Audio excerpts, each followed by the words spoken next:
A request from the Pentagon to have members of the Vermont National Guard assist Immigration and Customs Enforcement in Vermont has been denied by Governor Phil Scott. NBC5's James Maloney spoke with the governor today about why he turned down that request.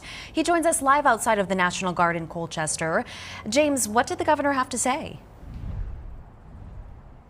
Well, Lauren and Brian, as you said, that's completely right. Based on what we know, these requests have gone to multiple states, and the governor has declined that request, saying it's not necessary.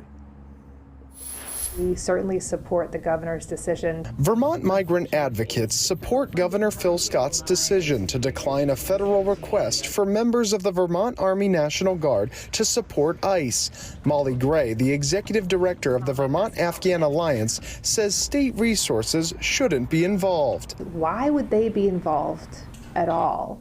Here in Vermont, while we can't control what happens in Washington, we can control what happens here. At the State House on Thursday, Governor Scott says the Department of Defense office asked the state for 12 members of the Vermont National Guard to assist ICE in St. Albans. The Guard members would have been based in Vermont, but tasked with office work on behalf of the agency. They were being requested for the emergency, the executive order that he had for the southern border.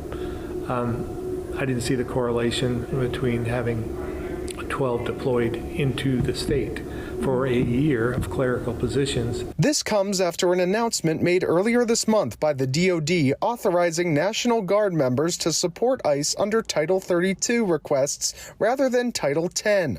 The DoD said the change increases ICE support by 500 personnel. However, under Title 32, the governor has the authority to approve or deny the request. Governor Scott saying the DoD can find another way. Think about the thousands of federal workers that have been furloughed, some fired, some just left on their own.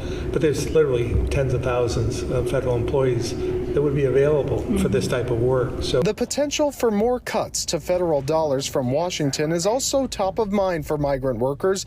Gray saying the uncertainty has been making her work difficult. Even those who came here lawfully and are navigating the process of becoming a U.S. citizen, we're concerned for their safety. The Vermont Guard has assisted DHS in the past, and the governor's office says they will continue to consider future requests.